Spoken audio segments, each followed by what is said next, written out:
இன்னைக்கு ரொம்ப சிம்பிளான நல்ல ஒரு டேஸ்டான சிக்கன் ஃப்ரை எப்படி செய்யுதுன்னு பார்க்க போகிறோம். இப்போ ஒரு சின்னதாக ஒரு கிண்ணம் வச்சுக்கலாம். இந்த கிண்ணத்தில் 1 டேபிள் ஸ்பூன் அளவுக்கு மிளகாய்த்தூள் சேர்த்துக்கலாம். தனி மிளகாய்த்தூள் ஒரு 3/4 டேபிள் ஸ்பூன் அளவுக்கு மல்லித்தூள் சேர்த்துக்கலாம். கூடவே 1/2 டீஸ்பூன் அளவுக்கு ஜீரகத்தூள். இது கூடவே கொஞ்சமாக உப்பு சேர்த்துக்கலாம். ஒரு 5 சிட்டிக்கு அளவு மஞ்சத்தூள் சேர்த்துக்கலாம். ஃபஸ்ட்டு இது எல்லாம் சேர்த்து இப்படி கலந்துருங்க. இது கூடவே கொஞ்சமாக தண்ணி சேர்த்துருங்க. தண்ணி சேர்த்து நல்லா கலந்து வச்சுடுங்க. ரொம்ப தண்ணியாக கிடையாது, ஓரளவுக்கு கெட்டியாக இருக்கணும் மசாலா. இன்னும் கூட கொஞ்சம் தண்ணி சேர்த்துக்கலாம். நீங்கள் எவ்வளோ மசாலா சேர்க்குறீங்களோ அந்த அளவுக்கு தண்ணி எடுத்து வச்சுக்கோங்க. ஓரளவுக்கு இந்த அளவுக்கு இதை நல்லா கரைச்சி எடுத்து வச்சுக்கோங்கம்மா. இப்போ ஒரு கடாய் வச்சுக்கலாமா. கடாய் சூடானதும் ஒரு 4.5 டேபிள் ஸ்பூன் அளவுக்கு எண்ணெய் சேர்த்துக்கலாம். எண்ணெய் சூடானதும் பொடியை நறுக்குன 1 கப்பு பூண்டு கொஞ்சம் நல்லாவே சேர்த்துக்குங்க. பூண்டு சேர்த்து ஓரளவுக்கு ஃபஸ்ட்டு வதக்கிடுங்க. நான் 1 கிலோ சிக்கன் எடுத்துருக்கேன். சிக்கன் எடுத்து நல்லா கழுவி சுத்தம் பண்ணி எடுத்துக்கோங்க.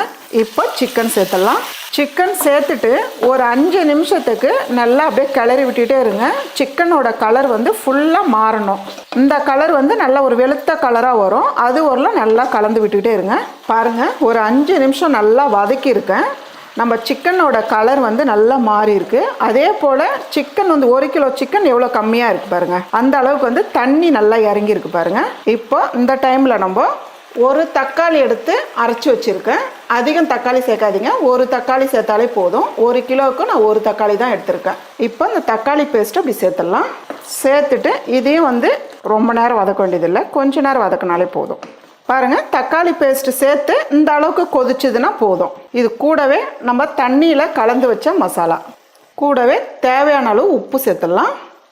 இப்போ இதெல்லாம் சேர்த்துட்டு நல்லா மிக்ஸ் பண்ணிவிடுங்க. இதுக்கு மேல் கொண்டு மசாலாலாம் சேர்க்காதீங்க, இது கரெக்டாக இருக்கும்.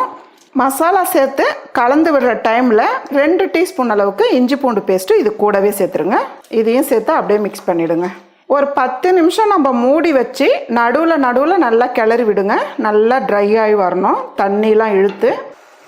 பாருங்கள், நல்லா வாசனையாக இருக்குது. அதே போல் கலர் பார்க்குறதுக்கு எவ்வளோ சூப்பராக இருக்குது பாருங்கள். 1 டீஸ்பூன் அளவுக்கு பெப்பர் சேர்த்துக்கலாம். கூடவே 1 டீஸ்பூன் அளவுக்கு கரம் மசாலாவும் சேர்த்துக்கலாம். கடைசியாக சேர்த்துக்குங்க இது ரெண்டும். பாருங்கள், கரம் மசாலாவும் மிளகுத்தூளும் சேர்த்து நல்லா கலந்து விட்டுருங்க. இந்த டைமில் நான் 2 பெரிய வெங்காயம் எடுத்து தட்டையாக கட் பண்ணி வச்சுருக்கேன். இதை போல் கட் பண்ணிக்கோங்க. இது ஒரு டிஃப்ரெண்ட்டான டேஸ்ட்டில் ரொம்ப நல்லாயிருக்கும் இறக்குற டைமில் சேர்த்திங்கன்னா. இப்போ இந்த வெங்காயத்தை சேர்த்துடலாம். கூடவே 2 பச்சை மிளகா 2ஆக கீறி வச்சுருக்கேன், இதையும் சேர்த்துடலாம். இப்போ இதெல்லாம் சேர்த்துட்டு நல்லா கலந்து விட்டுருங்க. வெங்காயம் சேர்த்து வதக்க வேண்டியதே கிடையாது. நல்லா ஒரு கிளறி விட்டுட்டு ஸ்டவ் ஆஃப் பண்ணிட்டாலே போதும். அதோட பச்சை வெங்காயத்தோட டேஸ்ட்டு ரொம்பவே நல்லாயிருக்கும். சிக்கனோட சேர்த்து சாப்பிடும் போது 1/2 லெமன் ஜூஸ் சேர்த்துக்கலாம். சேர்த்துட்டு அப்படியே பரட்டி விட்டுருங்க. இந்த டைமில் பொடியை நறுக்கின வெங்காயத்தாள். அவ்வளோதாம்மா, நல்ல ஒரு ஈஸியான முறையில் டேஸ்டான சிக்கன் வறுவல் ரெடி.